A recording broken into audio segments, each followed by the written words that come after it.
The weapon that would save 10,000 American lives was explicitly forbidden from doing what it did best. At 3:15 in the morning on January 23rd, 1945, Staff Sergeant Jack Henderson sat in the steel bucket seat of his M16 half-track, watching a wall of 2,000 screaming Japanese soldiers charge directly at his position. The humid Philippine air pressed against his skin like a wet blanket. Sweat soaked through his uniform. His hands gripped the cold metal rail of the commander's seat. He was violating direct orders. The Army Field Manual was crystal clear. Section 7, paragraph 12. Anti-aircraft assets were to be preserved for air defense, period. Engaging ground targets was strictly prohibited, a court-martial offense that could land him in Leavenworth for 20 years. But Henderson was not looking at the manual. He was looking at four massive 50 caliber machine gun barrels pointed directly at the jungle floor. Barrels that were supposed to be scanning the empty clouds for Japanese Zeros that no longer existed. The generals had been absolute in their certainty. The M16 was too vulnerable for ground combat, too slow, too blind. Bringing it to the front lines of a jungle fight was suicide. They said it would never work. In exactly 30 seconds, Henderson would prove every single expert catastrophically wrong. His gunner sat motionless at the controls, thumbs hovering over the butterfly triggers. The electric motors hummed with stored energy, waiting to unleash mechanical fury. The tombstone ammunition chests were loaded with 800 rounds of armor-piercing incendiary tracers that Henderson had personally repacked against regulations. 20 seconds of ammunition between victory and annihilation. Henderson's voice cut through the chaos of distant screaming and the rumble of the approaching human wave. His tone was surprisingly calm, like a man ordering coffee instead of commanding the opening of hell itself. Now, the night exploded. What happened next would change American military doctrine forever. But to understand why this moment mattered, you need to know how a coal miner's son from Pennsylvania became the most hated man in the 25th Infantry Division. And this is the story of the weapon the Army tried to ban the sergeant who refused to obey, and the night that proved sometimes the experts are dead wrong. Before we continue, if you or someone in your family served in the Pacific during World War II, hit that subscribe button and share your story in the comments. These memories matter. We cannot let them fade into silence. Jack Henderson grew up in a place where a man was measured by what his hands could do, not what his diploma said. Henderson County, Pennsylvania, coal country. The kind of small town where everybody knew your father's name and your grandfather's name and probably your great-grandfather's name too, where the mines ran deep into the hillsides like black veins and the company owned everything from the houses to the general store to the church on Main Street. Jack's father, Thomas Henderson, worked the number 7 shaft for 23 years. Every morning before dawn, you could hear his steel-toed boots on the wooden porch, heavy steps going out. Every evening after dark, you could hear them again, coming back heavier still, covered in coal dust so fine it looked like black flour that never quite washed out of the skin. Thomas Henderson did not talk much about the work. Miners do not. But young Jack would watch his father's hands at the dinner table, hands scarred from rock and cable, hands that could splice a frayed steel line in complete darkness or feel when a timber support was starting to give way just by the sound it made under pressure. Jack was 16 years old when he learned that sometimes even the most experienced hands cannot save you when the company decides that safety regulations are merely suggestions. May 14th, 1933, number 7 shaft. A support beam that had been flagged for replacement 3 months earlier finally gave way during the afternoon shift. Thomas Henderson and 4 other men were working 200 feet below ground when 3,000 tons of Pennsylvania bedrock came down on top of them. The company sent a manager to tell Jack's mother, Elizabeth, not the owner, not even a shift supervisor, just a middle manager with a clipboard who said the word regrettable 4 times in 2 minutes while standing on their front porch. They never recovered the bodies. Jack stood at the mine entrance for 3 days straight, listening to the rescue crew's hammers echoing up from the depths. Tap, tap, tap. Listening for an answer that never came. The sound of those hammers would stay with him for the rest of his life, a rhythm of futility that taught him everything he needed to know about following rules written by men who never got their hands dirty. His mother was a seamstress, strong woman with calloused fingers and a spine of tempered steel. She raised 3 boys on her own. After that, Jack was the oldest. His brothers, Michael and David, were 12 and 9. The day after the funeral, Jack walked into Monroe's garage on Main Street and asked for a job. He was 16. Skinny had not finished high school because working was more important than books. Old man Monroe looked him up and down with the skeptical eye of a man who had hired too many boys who quit after 1 week. You know anything about engines, boy? No, sir. But I can learn. Monroe hired him to sweep floors for 20 cents a day.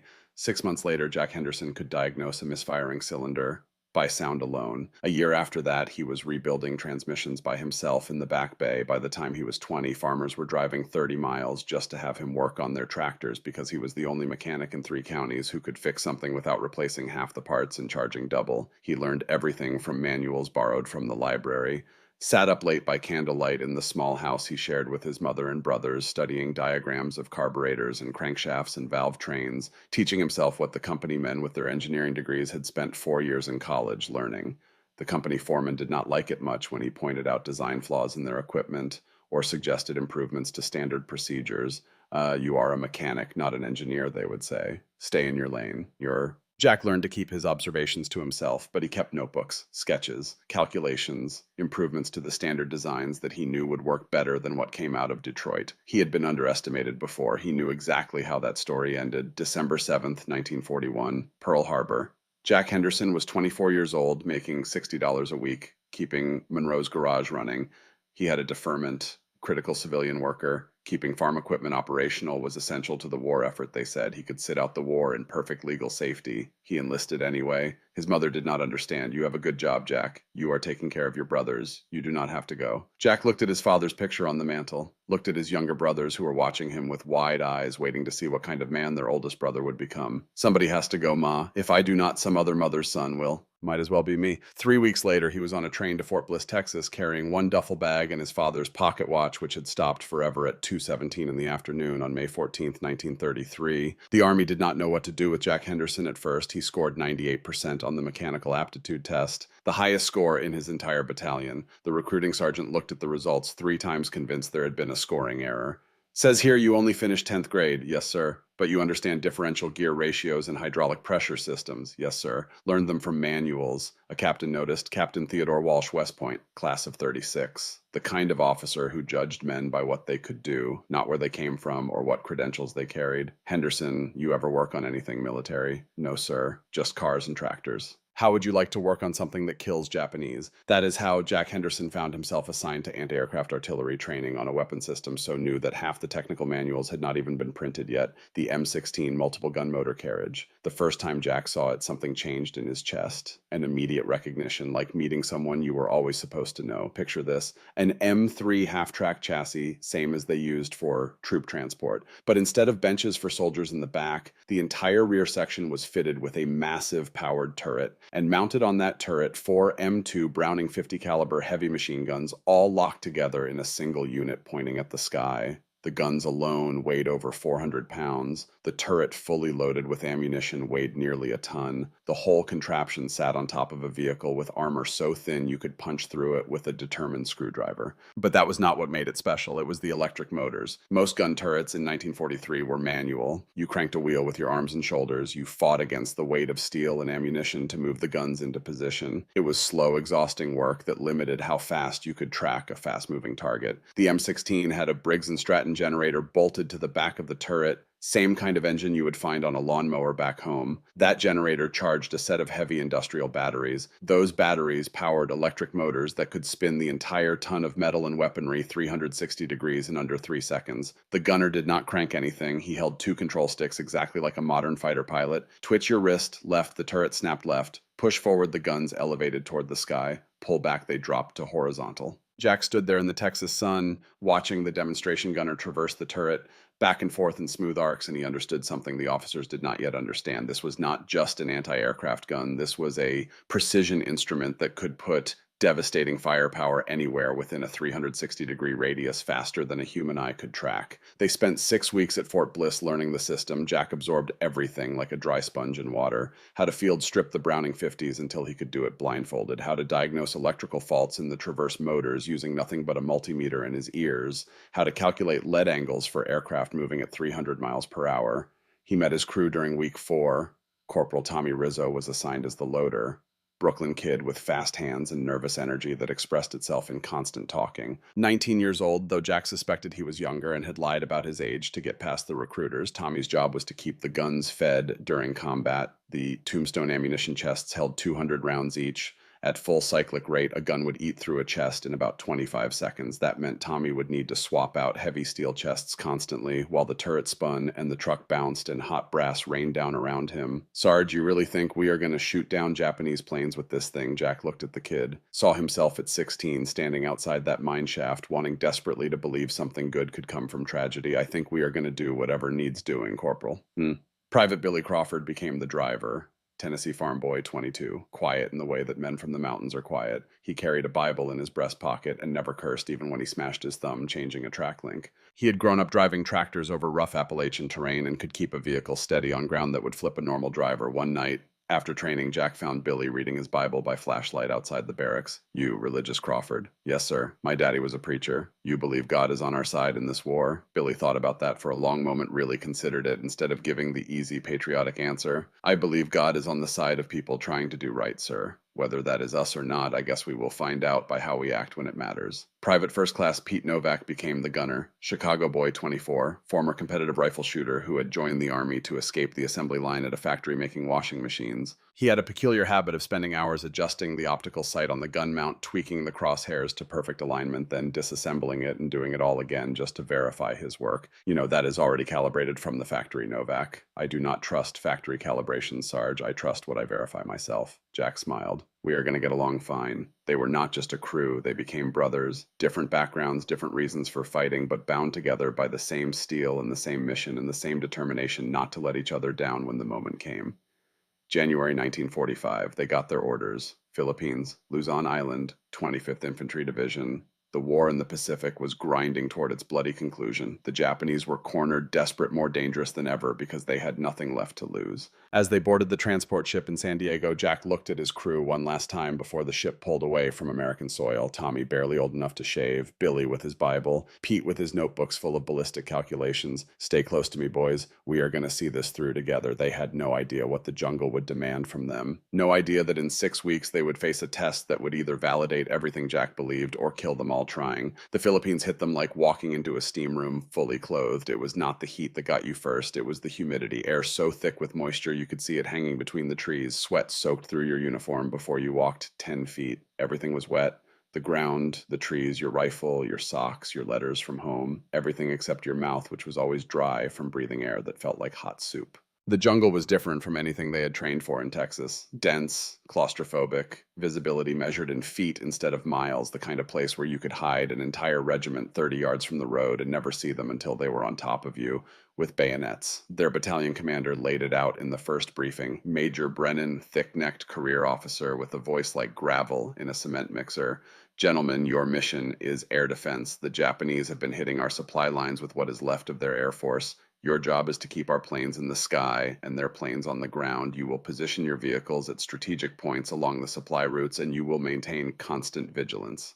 Jack raised his hand. "Sir, what about ground support? If the infantry comes under heavy attack and needs..." "Henderson, your quad 50s are anti-aircraft weapons. The infantry has their own weapons. You stay in your lane." "Yes, sir." But Jack's hand was already sketching modifications in his notebook under the table. The problem became clear within 48 hours. There were no Japanese planes. The Imperial Japanese Air Force had been systematically destroyed over the previous 6 months of island-hopping campaigns. What few aircraft they had left were being hoarded for a last-ditch defense of the home islands. The sky over Luzon was as empty as a Sunday morning church parking lot. Meanwhile, 200 yards forward of Jack's position, the men of the 25th Infantry Division were dying in the mud. The Japanese ground forces were dug in deep, fighting for every yard of jungle with a fanaticism that terrified the American troops. Booby traps made from unexploded American bombs. Snipers who would wait motionless for 16 hours just for one shot. Nighttime infiltrations where you went to sleep not knowing if you would wake up with a bayonet in your chest. The infantry was exhausted. Feet rotting from jungle fungus. Eyes hollow from weeks without real sleep. They were down to 70% strength, and the replacements coming in were 18-year-old kids who had never seen combat. And there sat Jack Henderson and his crew in a vehicle with thin armor and massive guns, scanning the empty sky for threats that did not exist. The resentment started small. Henderson's half-track was positioned at a crossroads engine idling turret pointed at the clouds. A supply truck rolled past, heading to the front. An infantry sergeant in the passenger seat, face covered in mud and dried blood, looked up at Jack sitting in the commander's seat. He spat on the ground. "Nice job bird watching, flyboy. Seen any rare pigeons today?" The soldiers in the back of the truck laughed. Bitter, angry laughter born from fear and exhaustion and the feeling that nobody in the rear understood what they were going through. Tommy Rizzo tensed in the loader's position. "Sarge, you gonna let it go, Tommy?"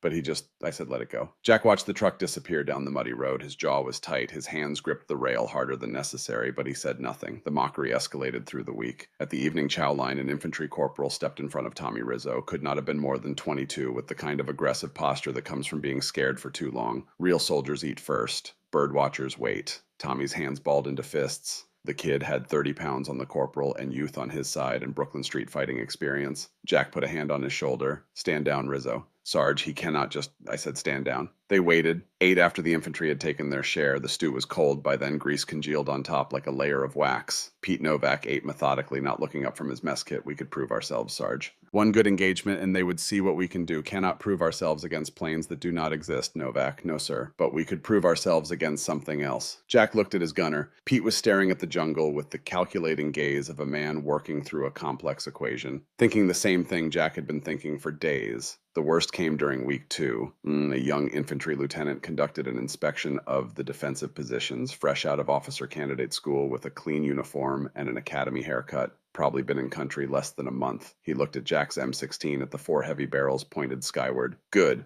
Keep them pointed up there where they belong, Sergeant. Sir, if I may suggest, if the line comes under heavy ground attack and we could provide suppressive fire. The lieutenant cut him off with a condescending smile that made Jack's blood simmer. Sergeant, the line will not break because we have real men holding it. Your job is to watch for aircraft. Let the infantrymen do the infantry work. That is what they are trained for. He walked away, boots squelching in the mud. Jack stood there, watching the lieutenant's back disappear into the command tent. Tommy Rizzo was fuming. Billy Crawford gripped the steering wheel tighter. Pete Novak said nothing, but his jaw muscles were working. That night, Jack Henderson made a decision that would either earn him a court-martial or make him a legend. He did not know which, but he knew with absolute certainty that when the moment came, he was not going to stand by and watch good men die because some academy graduate said the manual prohibited common sense. He was going to save lives, and if that meant violating every regulation in the book, so be it. His father had followed the rules, done everything by the book. And died anyway because company men decided safety protocols were optional. Jack had learned the lesson.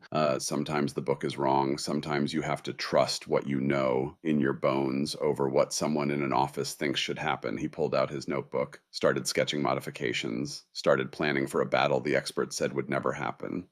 Somewhere deep in the jungle, 200 yards forward, the Japanese were planning to.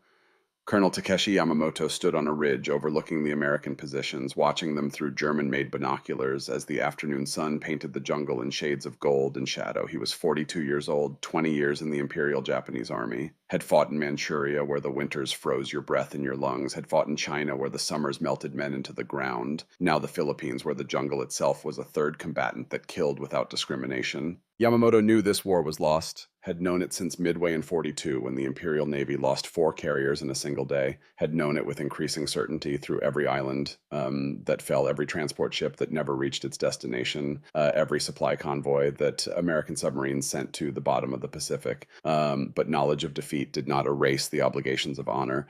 In his younger days, Yamamoto had spent 2 years in California as part of a military exchange program, 1933. He had walked the streets of San Francisco, eaten hamburgers and hot dogs, learned English from patient tutors, seen Hollywood movies, even watched a baseball game at Yankee Stadium during a brief trip to New York. He did not hate Americans. He respected them, respected their industrial capacity that could replace a destroyed aircraft carrier in 6 months, respected their organizational ability that kept hundreds of thousands of men supplied across thousands of miles of ocean, respected their technological innovation that seemed to produce new weapons faster than you could develop countermeasures. That respect was precisely why he knew Japan could not win. But respect did not mean surrender. Honor demanded resistance. The code of Bushido required that a warrior fight to the end, even when the end was certain, even when the cause was hopeless. Better to die standing than live kneeling. Yamamoto studied the American defensive line through his binoculars with the careful eye of a man who had survived 20 years of combat by understanding his enemy. The Americans had done exactly what he expected, interlocking fields of fire, heavy machine guns in reinforced positions with good sight lines, mortars pre-sighted on likely approach routes, infantry companies dug in with proper spacing. It was textbook defense executed by men who understood their doctrine, but they had made a critical mistake born from overconfidence and limited manpower. The line was stretched too thin, too much ground for too few men. The Americans were trying to hold a defensive position better suited for a full regiment with just 2 understrength battalions. There were gaps. Weak points where a determined attack could break through like water finding cracks in a dam. Yamamoto lowered his binoculars and turned to his second-in-command, Major Hideaki Sato, who stood at attention waiting for orders. The Americans believe we are finished. They believe we will simply wait here to die. Shall we prove them wrong? Colonel Yamamoto looked out at the 2,100 men he had assembled over the past week, every able-bodied soldier he could pull from the rear areas, cooks who had not fired a rifle in months, clerks who spent their days managing supply paperwork, Mechanics who knew engines better than infantry tactics, young conscripts who had arrived on the last transport ship, and older veterans who had been fighting since China. They would not be attacking to capture territory, would not be trying to hold ground or achieve strategic objectives. Those concerns belonged to a war that still had hope of victory. This attack had a simpler purpose: to inflict maximum casualties, to remind the Americans that every island, every yard of jungle, every step toward Tokyo would cost them blood and treasure, to make them understand that conquest would be expensive beyond calculation. We cannot win this battle, Sato-san, but we can teach them that victory is not the same as cheap victory. Over the past week, Yamamoto had watched his men prepare with the quiet dignity of those who knew they were writing their final chapter. The rice wine rations were distributed, sake served in small ceramic cups. Not enough to get drunk, just enough to dull the sharp edge of fear, just enough to help a man take that first step out of cover and into the storm of bullets. The hachimaki headbands were tied around foreheads, white cloth with the red rising sun in the center, symbols of dedication to the emperor, of willingness to die for something larger than oneself. Each man wrote his final letter home, letters that would probably never be delivered because the mail system had broken down months ago. But the ritual mattered. The act of writing to parents, to wives, to children gave meaning to what was about to happen. Each man received his ration of rice balls and dried fish, enough food for one day. After tomorrow, they would not need more. The night before the attack, Yamamoto addressed his assembled force in a clearing deep in the jungle where American reconnaissance could not see them. 2,000 men stood in rough formation, young faces and old faces. Scared faces trying to look brave, brave faces trying not to look scared. Tomorrow we attack. We will not take prisoners. We will not retreat. We will show these Americans that the Japanese soldier does not fear death. We fear only dishonor. We fear only failing in our duty. We fear only bringing shame to our emperor and our families. The response came like thunder rolling through mountains. Tenno Heika Banzai. 10,000 years to the emperor. The shout echoed through the jungle, 2,000 voices becoming one voice. The sound carried on the wind toward the American positions 200 yards away, a promise of violence that would arrive with the darkness. Yamamoto's scouts had provided detailed reports on the American defensive layout, machine gun emplacements with exact coordinates, mortar pit locations, rifle company positions, fields of fire, and dead zones. The information was good, gathered by men who knew that accuracy mattered more than speed. The scouts had also reported on the strange vehicles positioned in the rear areas behind the infantry line, anti-aircraft half-tracks, Colonel, American M16 platforms, 4 heavy machine guns on each vehicle pointing at the sky, turrets elevated at high angles scanning for aircraft. What is their disposition? Engines running but stationary. Crews appear to be on standby but not actively engaged. They are positioned approximately 200 yards behind the main infantry line. Yamamoto considered this information. Anti-aircraft guns were designed for aerial targets, high-angle fire against fast-moving aircraft. They would be useless against a ground assault. The turrets were probably slow, designed for tracking distant planes, not close-range infantry. Manual traverse systems that took time to reposition. Those vehicles are no concern. Focus your assault on the infantry positions. The anti-aircraft guns will be irrelevant. What Yamamoto did not know, what his scouts could not have known, was that one of those useless anti-aircraft guns had been modified and practiced and was being manned by a crew that had spent 2 weeks preparing for exactly this moment. Yamamoto set his watch, 0315. The darkest part of the night, when exhausted sentries fought their own bodies to stay awake, when reaction times were slowest, when confusion was highest. Tomorrow night we shatter their line. We make them understand that this island will not be taken cheaply. The pieces were moving into position. The Americans on one side, confident in their firepower and their defensive positions. The Japanese on the other side, desperate and determined and willing to trade lives for time, and in between a weapon that was about to change everything. Jack Henderson sat in the commander's seat of his half-track, watching the sunset turn the Philippine sky into bruised shades of purple and orange. The sunset in the tropics does not last. One moment the sky is on fire with color. The next moment it is dark, like someone flipped a switch from day to night with no twilight transition. Tommy Rizzo was cleaning his rifle for the 3rd time that hour. Nervous habit. The kid could not sit still when he was worried. Sarge, you think something is coming. Why do you ask? I do not know. Just feels different tonight, like the air is holding its breath.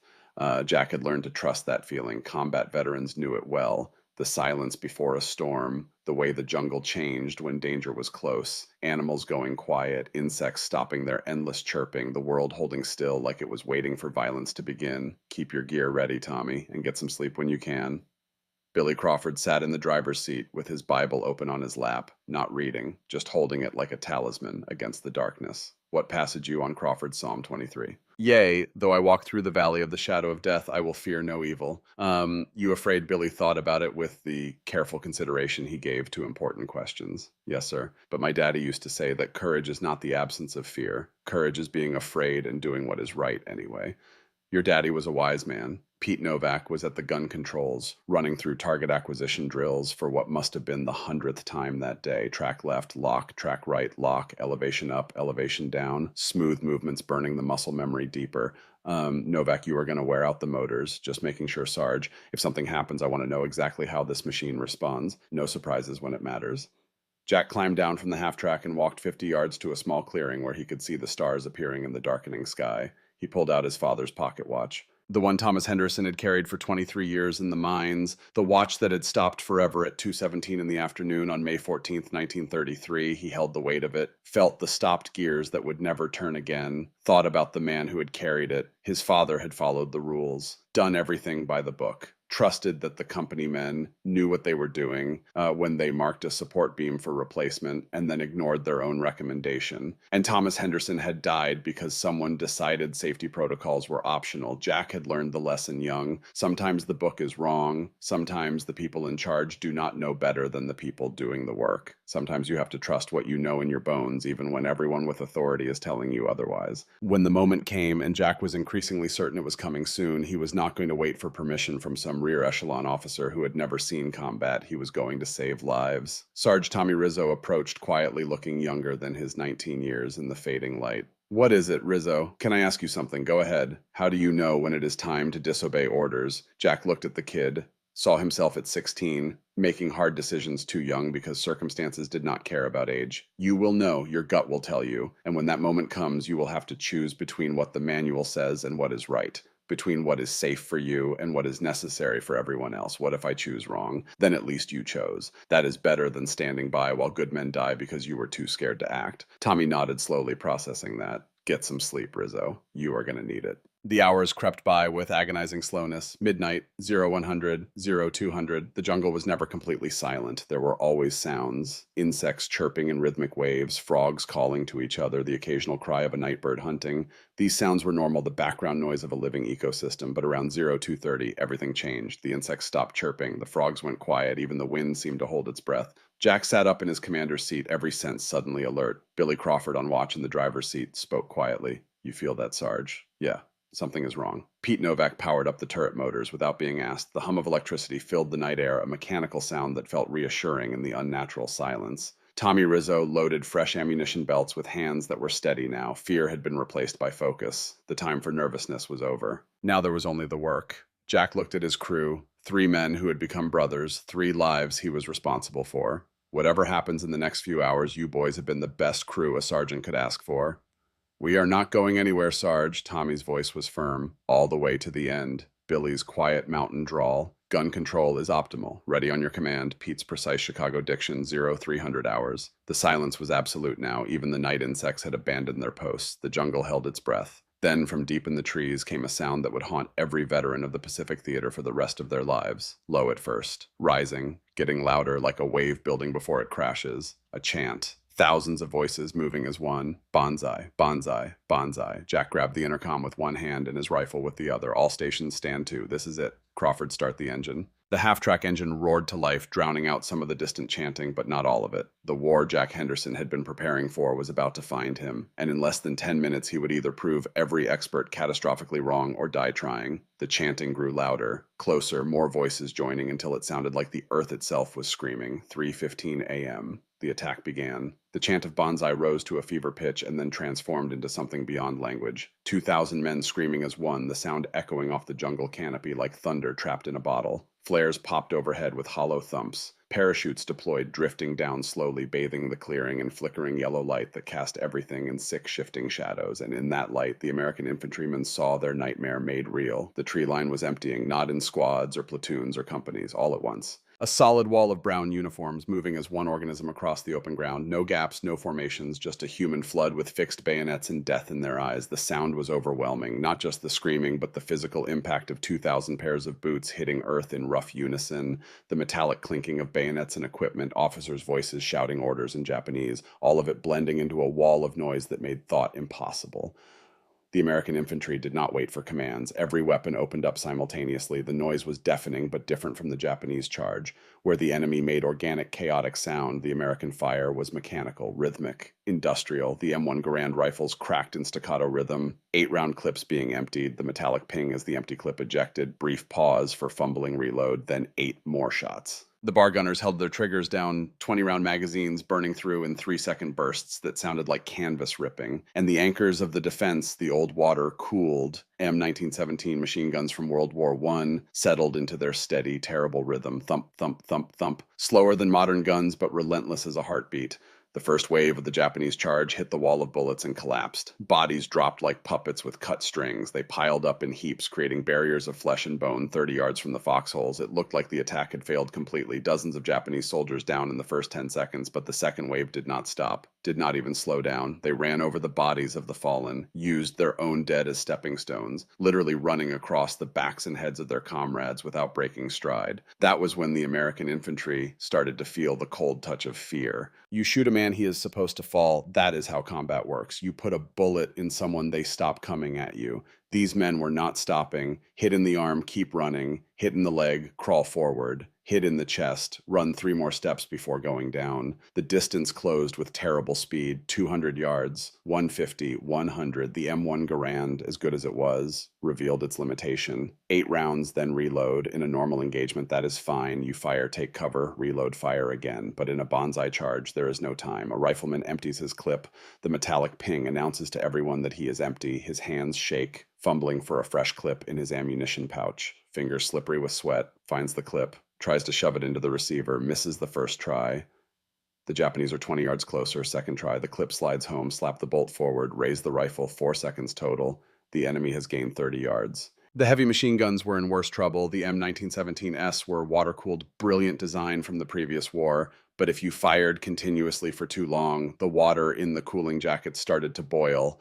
Steam vented from the jackets. The water was literally boiling inside the guns. Gunners were screaming for more water, more ammunition, help anybody. The barrels glowed dull red in the night. If they got any hotter, the rifling would strip out and the bullets would tumble instead of flying straight. Worse, a round could cook off in the chamber before the bolt locked. That would blow the gun apart and kill the crew. Then the nightmare escalated. A group of Japanese soldiers with satchel charges and grenades made it to one of the central machine gun positions. 3 explosions in rapid succession. The wet, terrible sounds of hand-to-hand combat, screaming in English and Japanese mixing together in the smoke.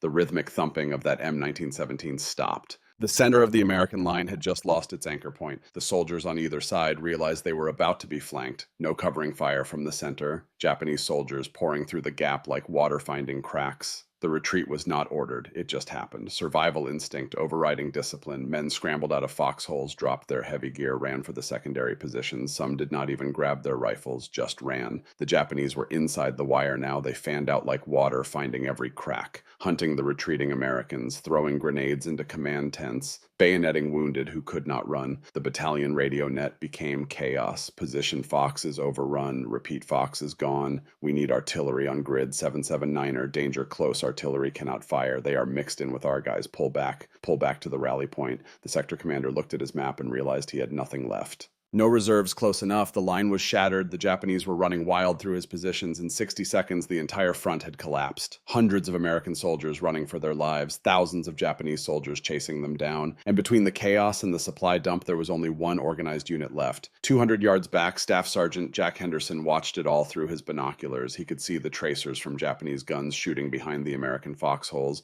could hear the screams getting closer, could see American soldiers, some wounded, some without weapons, running straight toward his position. The radio in his half-track crackled to life. All anti-aircraft units, this is battalion command, stand by for orders, static. Then the order came. All AA units execute retrograde movement to position Delta. Repeat, withdraw to position Delta. Protect your equipment. Acknowledge. Jack looked at the radio handset. Looked at his crew waiting for his decision. Looked at the infantry running toward him. Kids, most of them, same age as his little brother, back home. Follow the order and save his crew, save the truck, live to fight another day, disobey and risk everything. He thought about his father, about that support beam that should have been replaced, about company men following regulations while miners died. He made his decision. Jack reached down and turned off the radio, did not acknowledge the order, did not ask for permission, just turned it off. Driver. Yes, Sarge. Put it in gear. Billy Crawford's hand froze on the gear shift. He understood what was being asked. Which direction? Sarge Jack looked at the Japanese soldiers 200 yards away, getting closer every second. Forward. Get us to the ridge. Billy's voice was steady, despite what he was being asked to do. All the way, Sarge. Tommy Rizzo crossed himself. Holy Mary, Mother of God. Pete Novak's hands tightened on the gun controls. Ready when you are, Sarge. Jack stood up in the commander's seat, fully exposed to enemy fire. Boys, I am not going to watch those kids die while I have the power to stop it. The manual says we should run. The brass says we should run. But I say we fight. Anyone wants out, now is the time. Nobody moved. Tommy Rizzo spoke for all of them. We are with you, Sarge. Billy slammed the gear shift into first, stomped on the accelerator. The M16 lurched forward. The massive weight of the turret swayed as the vehicle picked up speed, tracks churning mud, engine roaring like an angry beast. The retreating American soldiers stopped running when they saw it. The birdwatcher is going forward. Turn back. There are thousands of them. Some kept running. Some stopped to watch, unable to believe what they were seeing. Jack Henderson stood like a ship captain on the bridge, wind in his face, the jungle getting closer. He could see individual Japanese soldiers now, could see their faces, their determination. He tapped Pete Novak on the helmet. Get ready. Do not aim. Just point and sweep. How close, Sarge? Close enough to see the whites of their eyes. 100 yards. The Japanese soldiers finishing off wounded in the foxholes looked up, saw the strange vehicle coming toward them, thought it was a supply truck lost in the chaos. They raised their rifles, started running toward it, screaming, thinking it was another easy kill. 75 yards. Jack could see their faces clearly. Young men like his crew, following orders, fighting for their country, about to learn what American industrial power meant. 50 yards. The Japanese were packed so tight they looked like a solid wall, no gaps, shoulder to shoulder. 30 yards. Jack's hand hovered over Pete's shoulder. Now. Light them up. The world exploded into fire. The moment Pete Novak's thumbs squeezed the butterfly triggers, the concept of infantry combat ceased to exist. 4M2, Browning heavy machine guns, firing out of sync at a combined rate of 2,400 rounds per minute, did not make individual sounds. The human ear could not process gunshots at that rate. What it heard instead was a continuous roar that physically vibrated the chest cavity of every man within 100 yards. It sounded like someone was ripping a massive piece of canvas, like a tornado made of metal, like God himself running a chainsaw across the face of the earth. But the sound was secondary to the light. Henderson's 50% tracer modification activated. Every other round had a pyrotechnic charge in its base that burned white hot as it flew. At 2,000 rounds per minute, those tracers did not create individual streaks. They created a beam. A solid continuous stream of red fire poured from the 4 gun barrels. It looked like someone had taken a fire hose and was spraying molten lava across the battlefield. In the pitch-black jungle night, this beam of light became the only thing that mattered. It cut through the darkness like a searchlight from hell. Pete Novak did not need his optical sight anymore, did not need crosshairs or calculations. He just watched where the stream of fire touched the ground, like watering a lawn with a high-pressure hose. Wherever the stream touched, destruction followed. Where it touched earth, the ground exploded, mud fountained up in spurts. Where it touched trees, wood shattered into splinters and sawdust. Where it touched the Japanese charge, men simply vanished. A 50 caliber round weighs just under 2 ounces. Does not sound like much, but it is traveling at 2,900 feet per second when it leaves the barrel. The kinetic energy transfer is catastrophic. In movies, when someone gets shot, they fall down. Maybe they grab the wound. Maybe they stumble backward. In reality, when a 50 caliber round moving at 3,000 feet per second hits a human body, the physics are different. The bullet does not poke a hole. It transfers energy. Massive amounts of energy. The leading wave of the Japanese charge did not fall down. They were pushed backward. The kinetic force was so massive that it arrested their forward momentum instantly, like they had run full speed into an invisible brick wall. Men were lifted off their feet, thrown backward into the soldiers behind them, creating a stumbling, chaotic pileup of bodies, and that was from 1 gun. Henderson had 4. Pete Novak swept the turret from left to right. The electric motors screamed. The entire ton of steel and guns pivoted smoothly, tracking across the battlefield faster than a human eye could follow. The turret was designed to track aircraft moving at 300 miles per hour. It was now tracking men moving at 10 miles per hour. The mismatch was almost unfair. Japanese soldiers carrying bolt-action rifles that required them to stop aim and fire. Swords that required them to get within arm's reach. The Quad 50 was reaching out and touching them from 200 yards away with industrial precision. The jungle itself began to change. The heavy rounds were not just hitting men, they were hitting everything. The thick vines that choked the battlefield were cut like string. Palm trees, thick as telephone poles, snapped in half. The undergrowth that had provided cover was mowed flat. Within 60 seconds of opening fire, the visibility on the trail improved from 10 feet to 50 yards. Everything standing had been cut down to mud level. The cover the Japanese had been using disappeared. They were suddenly exposed in an open field that had not existed a minute ago. Inside the half-track, the scene was chaos barely controlled. The vibration was so intense that Jack had to grip the rail with both hands to keep from being shaken out of his seat. His teeth rattled, his vision blurred from the shaking. The floor was rapidly filling with hot brass casings. Every time a 50 caliber round fires, it ejects a casing the size of a banana. Brass, heavy, hot enough to burn skin on contact. With 4 guns firing, these casings poured out of the ejection chutes like a metallic waterfall. They clattered onto the steel floor, rolling around ankle deep and rising, burning through boot leather to blister the skin beneath. The smell was overwhelming. Burnt gunpowder, sharp and acrid, hot gun oil, sickly sweet, ozone from the electric motors working overtime, a chemical sharpness that stung the nose. The smoke from the muzzles billowed back into the cab. Gray-white clouds stinging their eyes, coating their faces in black soot that mixed with sweat to create a paste of grime. Tommy Rizzo was working harder than he had ever worked in his 17 years of life. His job was to keep the guns fed. The Tombstone ammunition chests held 200 rounds each. At full cyclic rate, a gun would eat through a chest in about 25 seconds. That meant Tommy had to swap out 4 chests every 25 seconds,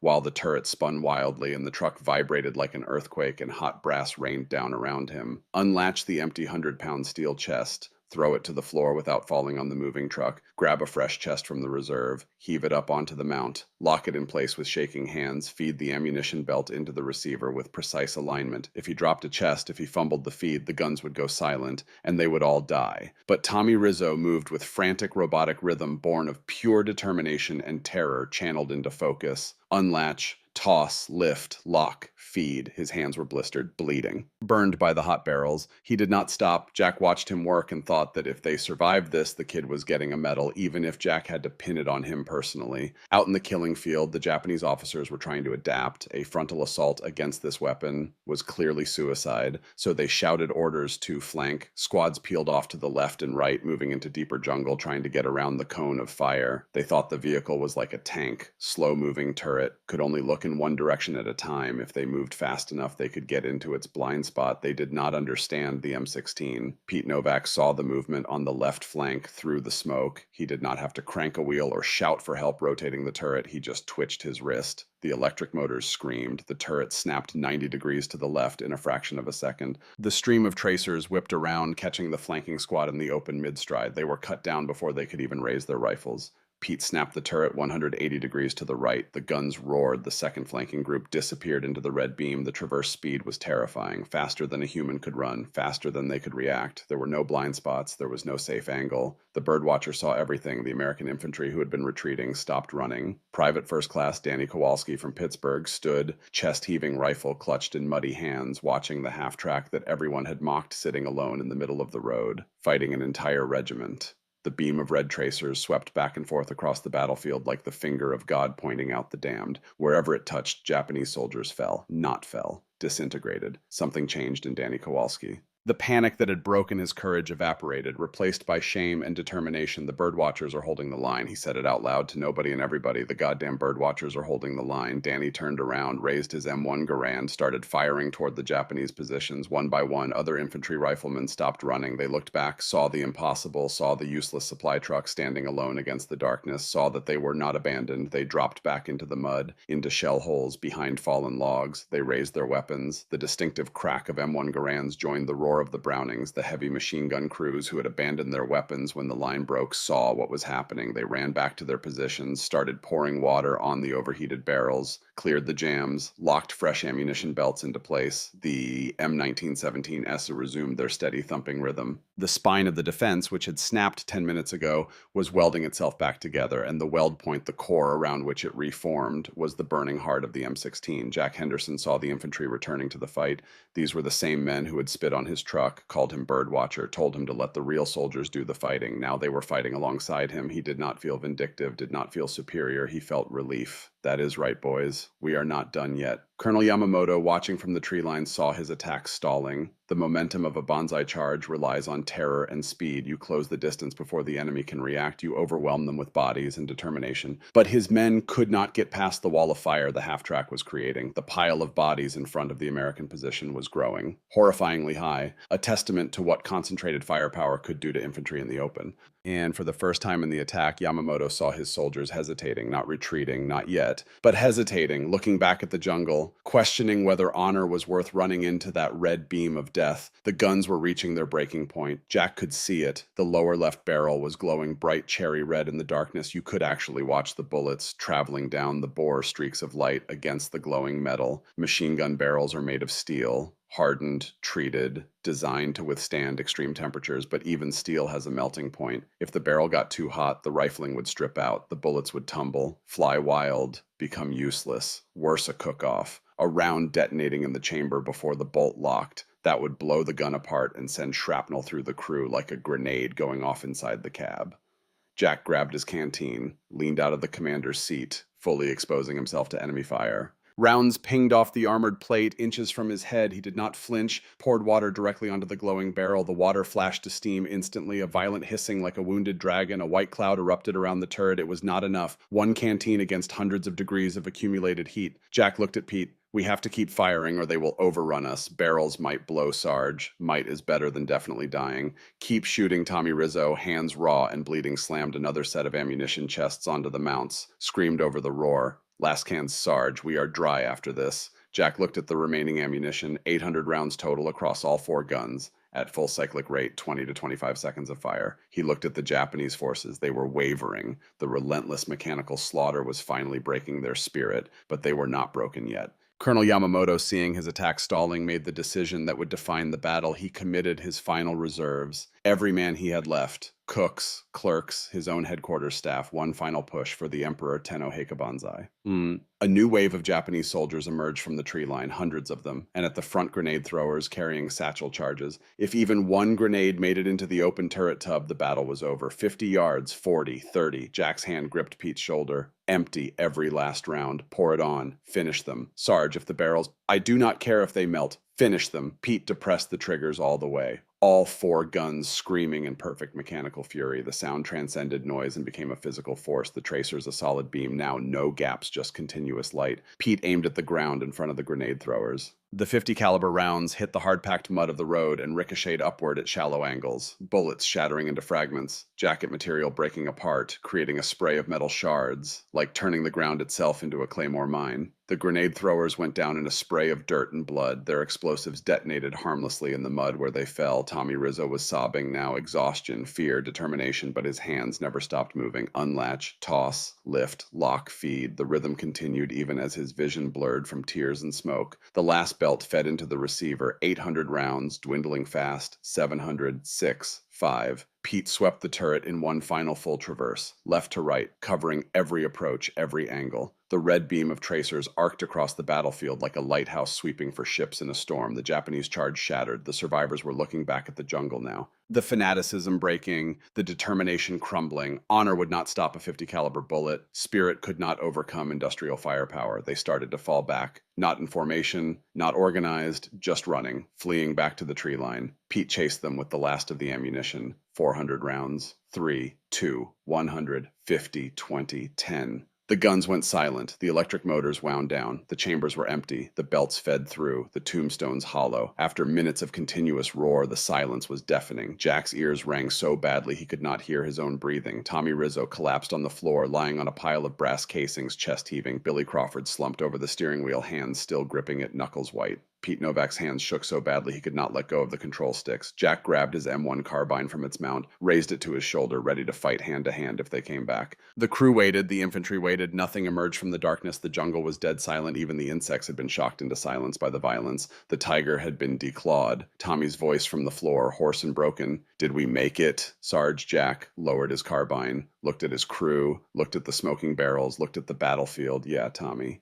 We made it. Billy Crawford, eyes closed, and I will dwell in the house of the Lord forever. Amen. Dawn in the tropics comes fast, like someone turning up a dimmer switch from complete darkness to full daylight in 15 minutes. Gray light filtered through the smoke that hung over the battlefield like a shroud. The American infantrymen climbed slowly out of their foxholes. They looked like ghosts, uniforms caked with mud, faces streaked with dirt and dried blood, eyes sunken so deep they looked like skulls. Each man went through the same ritual, patted their chest, their arms, their legs, checking for holes. Stunned to find themselves intact, they looked at their rifles, empty, covered in grime, several jammed from mud and would need to be field stripped before they would fire again. Then they looked at the road. What they saw stopped every man cold. The thick rainforest that had stood in front of their position yesterday evening was gone, not damaged, not thinned, gone, erased, stripped of bark, leaves, branches. The trees that were still standing looked like telephone poles sheared off at chest height by a giant saw. The tall kite grass, usually 6 feet high, had been mowed flat to the mud. It looked less like a battlefield and more like the aftermath of a Category 5 hurricane. But it was the ground itself that told the true story. The road and the surrounding clearing were carpeted with the wreckage of the Japanese regiment. The bodies were not scattered randomly. They were piled in heaps, stacked 3 and 4 deep in the zones where the interlocking fields of fire from the 4 guns had converged. The nearest enemy bodies were found 10 yards from the front bumper of the half-track. 10 yards. They had gotten close enough to scratch the paint, but they had not been able to walk through the wall of lead. The ground was slick, a mixture of mud and blood and hydraulic fluid from destroyed equipment. Walking required careful steps. Scattered across the road, thousands of brass casings glittered in the morning sun like gold coins. So many that they covered the ground in a continuous metallic carpet extending 30 yards in every direction from the half-track. The official body count would later show over 800 enemy killed, an entire regiment strength force destroyed, American casualties in the sector miraculously light, 37 wounded, 12 killed. The infantry commanders walked up to Henderson's position, Major Brennan, Captain Walsh, the young lieutenant who had told Henderson to keep his guns pointed at the sky. They did not speak at first, could not find words. They walked past the exhausted crew. Jack Henderson sat in the commander's seat, eyes closed, breathing deeply. Tommy Rizzo lay on the floor in a pile of brass sleeping. Billy Crawford had his head on the steering wheel, Bible clutched in one hand. Pete Novak stared at nothing, hands still trembling. The officers looked at the M16. The paint on the gun barrels was completely burned off. The metal beneath had oxidized to a bone-white color from the extreme heat. The rifling in the lower left barrel was stripped out. The gun was ruined. The grease on the traverse motors had cooked into a black crust. The floor of the fighting compartment was buried under a foot of spent brass casings. The sheer weight was pressing the suspension down. 800 enemy killed. Approximately 12,000 rounds of ammunition expended. 15 rounds per enemy soldier. Major Brennan looked at the devastation, looked at the crew, looked at the weapon. The jokes about birdwatchers evaporated into the humid morning air. The contempt disappeared. Every man there understood. If this half-track had not been here, if Henderson had not violated orders, if he had not driven forward, they would all be dead. The toy designed to hunt non-existent airplanes had just done the work of 1,000 riflemen. The infantry walked up to the tracks and touched the cold steel of the armor, ran their hands over the burned barrels. It was a gesture of respect, almost religious, like touching a holy relic. They were not looking at a machine anymore. They were looking at the thing that saved their lives. The title Birdwatcher was buried in the mud of Luzon that morning. By noon, the troops had started calling it something else. Private Danny Kowalski said it first standing with a group of riflemen looking at the battlefield. That thing is a meat chopper. The name was brutal, ugly, entirely accurate. It reflected the terrifying reality of what the quad mount did to infantry in the open. Within hours, everyone was using it. Where is the meat chopper positioned? Get the meat chopper up here. Thank God for the meat chopper. Jack did not like the name, too visceral, too graphic, but he understood why it stuck. If that is what it takes for them to respect the weapon, so be it. The story spread through the Pacific Theater like wildfire. Every battalion radio net carried some version of it. Did you hear what happened at Luzon? A half-track took out an entire Japanese regiment. Quad 50 used as ground support, devastated a Banzai charge. Other infantry commanders heard the story and immediately demanded meat choppers for their units. Supply depots were raided. M16 half-tracks that had been sitting idle were suddenly in high demand. Field commanders started ignoring the manual. I do not care what the book says. Get me a Quad 50. The M16 ceased to be exclusively an anti-aircraft weapon. It became the premier jungle-clearing tool of the United States Army. It became the security blanket for every GI sleeping in a foxhole. If you had a Quad 50 parked on your flank, you knew you would see the sunrise. Henderson and his crew became local legends overnight. When the chow truck came around that evening, the infantry made sure the half-track crew ate first. At mail call, the grunts ran letters up to the turret personally. Soldiers offered to dig the latrines for Henderson's crew, offered their last packs of cigarettes, gave them extra rations. It was the currency of gratitude in a place where money meant nothing. The useless men were now the rock stars of the battalion. Captain Walsh came by that evening. Found Jack sitting on the back of the half-track cleaning one of the Brownings. Henderson. Sir. What you did last night that was either the bravest or the stupidest thing I have ever seen. Yes, sir. Which one was it? Walsh smiled, held out his hand. Both. But you saved a lot of lives. I am recommending you for the Silver Star. Jack shook his hand. The crew deserves the credit, sir. I am recommending them too. All of you. What about the court-martial, sir? I violated direct orders. Walsh looked around, lowered his voice. Henderson, officially, you never received that order. Radio malfunction. Happens all the time in combat. Far as anyone up the chain knows, you engaged enemy forces that were threatening your position. Textbook defensive action. Jack understood. The brass were not going to punish someone who had just saved an entire battalion. Thank you, sir. Do not thank me. Thank those boys you saved. They are the ones writing letters to every officer in the Pacific about what you did. If you or someone in your family served in the Pacific Theater, or if you know stories about weapons being used in unexpected ways, share them in the comments below. These stories need to be preserved. These lessons need to be remembered. Korea, winter of 1950, the Chosin Reservoir, frozen mountains, temperature 40 degrees below zero, a new war, a new enemy. But the same old tactic. The Chinese People's Volunteer Army did not call it Banzai. They called it People's War Tactics. But the principle was the same. Overwhelm the enemy with bodies and determination. The 1st Marine Division was surrounded, cut off, outnumbered 10-1. 15,000 Marines against 150,000 Chinese soldiers. Someone in logistics remembered the M16S. They had been mothballed after World War II, stored in depots, considered obsolete for air defense against modern aircraft. But someone remembered Luzon. They pulled the half-tracks out of storage. Shipped them to Korea, positioned them on the perimeter at Chosin. The gunners were mostly World War II veterans. Some had served in the Philippines. When they saw the Chinese forces massing on the frozen hills, they knew what to do. Lower the guns, aim flat, wait for them to get close. December 9th, 1950, the Chinese attacked at dawn. 20,000 soldiers charged across the frozen terrain toward the marine perimeter. The Quad 50s opened up. The effect was different in snow than in jungle. The tracers created a light show against the white landscape, beautiful and terrible. The 50 caliber rounds hitting ice created sparks and steam. Bodies falling in the snow left red stains that spread like ink blots. But the result was the same. The meat chopper cut down wave after wave of attackers. Chinese soldiers fell in windrows. A Marine sergeant who had fought at Luzon watched the Quad 50s work and said to his corporal, "Some things never get old." Good tactics, good equipment, and the 50 caliber Browning. Korea proved what Henderson had demonstrated in the Philippines. Technology might age, doctrine might change, aircraft might fly faster, but the physics of a 50 caliber bullet never expire. By the end of the Korean War, the use of anti-aircraft weapons for ground support was fully integrated into U.S. military doctrine. Training manuals were rewritten, new section added, employment of AA assets and ground support role when appropriate. Henderson's violation of regulations became official procedure. His innovation became standard operating practice. The coal miner's son from Pennsylvania, who had learned mechanics from library books, had taught the United States Army how to use its own equipment. Jack Henderson was mustered out of the Army in August 1946, age 29, Silver Star on his dress uniform, unit commendation, 3 combat stars. He went back to Henderson County, Pennsylvania.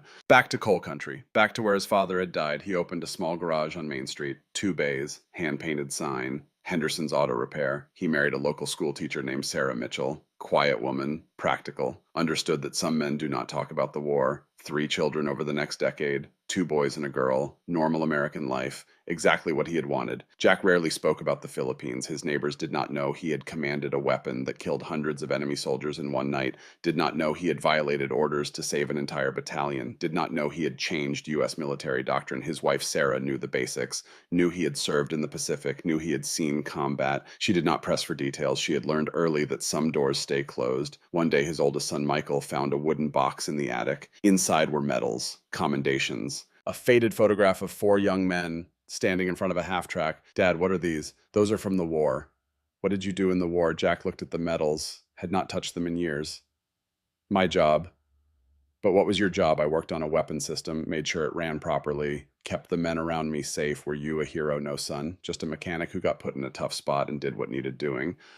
But in his private moments, Jack remembered. A car backfiring on Main Street would make him duck for just a second. Thunderstorms brought it back. The sound of rain on the garage roof would sometimes sound like brass casings hitting steel. He would smell burnt gunpowder that was not there. 4th of July was hard. The fireworks would trigger memories. He would see Tommy Rizzo screaming, would feel the vibration of the half-track, hear Pete Novak's calm voice. Sarah would hold his hand through the these moments, no words needed. She understood that some wounds do not heal, they just become part of who you are. Years later, in an interview for a local newspaper, Jack was asked what he remembered most about that night. Not the fighting, not the weapon, not even the fear. What then? The faces of the boys in the foxholes. Kids, most of them, 18, 19 years old, looking up at us with these wide, terrified eyes, and then seeing that look change, seeing them realize they were not alone, that we were going to fight for them. That is what I remember. That is what made it worth it. Jack Henderson died peacefully in 1987, age 70, heart attack, quick. Sarah found him in his garage under a car he was fixing for a neighbor. At his funeral, 3 old men in their 60s showed up. Strangers to the town, Tommy Rizzo, Billy Crawford, Pete Novak. They had kept in touch over the years, Christmas cards, occasional phone calls. They stood at the graveside, said nothing, saluted. Everyone who saw it understood these men had been through something together that words could not capture. The late 1950s brought the jet age. Aircraft flying at 600 miles per hour, too fast for human gunners to track. Missiles replaced machine guns for air defense. The M16 multiple gun motor carriage was officially retired from service in 1957. The half-tracks were towed to scrap yards, stripped for parts, left to rust in open fields. The steel that had saved thousands of American lives was melted down and recycled, became Toyotas, washing machines, rebar in buildings. Henderson's specific half-track vehicle number 47 likely ended up as a pile of oxidized metal in a surplus depot somewhere. No marker, no memorial, no plaque explaining what it had done. Its history preserved only in the memories of the men who had stood behind it. Today, a few M16s survive in military museums, usually in back corners, gathering dust, tires flat, paint chipped, guns plugged with safety caps. Most people walk right past them, heading for the big tanks, the fighter jets, the dramatic exhibits. The placard might say M16 multiple gun motor carriage, 1943 to 1957, anti-aircraft weapon system. It does not mention Luzon, does not mention the meat chopper, does not mention Henderson, does not mention the night it held the line against 2,000 screaming enemies. But now you know better. Now you know that this strange-looking truck once held the line against darkness. Now you know it earned its place in history not by doing what it was designed to do, but by doing what had to be done. Sometimes a tool is obsolete only because people lack imagination. Sometimes the experts are wrong. Sometimes the manual is wrong. Sometimes a coal miner from nowhere knows more than the generals. Individual ingenuity beats institutional rigidity. Self-taught expertise defeats academy training. Practical intelligence overcomes theoretical doctrine. Henderson's real legacy was not the medals, not the official recognition. His legacy was proving that the rules serve the mission, not the other way around, that sometimes you have to trust what you know in your bones over what the book tells you. The next time someone tells you a tool is obsolete or that a plan is stupid or that the manual says you cannot remember Staff Sergeant Jack Henderson, remember the crew of vehicle number 47, remember the meat chopper that erased a regiment, because sometimes the impossible just has not been tried yet, and sometimes the person everyone underestimates is exactly who saves the day. We search the archives every week to find the weapons and stories that history forgot, the tools that changed warfare, the people who changed doctrine. Hit that subscribe button to see the next restoration. And tell us in the comments what other useless weapon turned out to be a game changer. These stories matter. These lessons need to be passed down because the greatest generation did not just win with superior equipment. They won by refusing to accept that impossible meant impossible.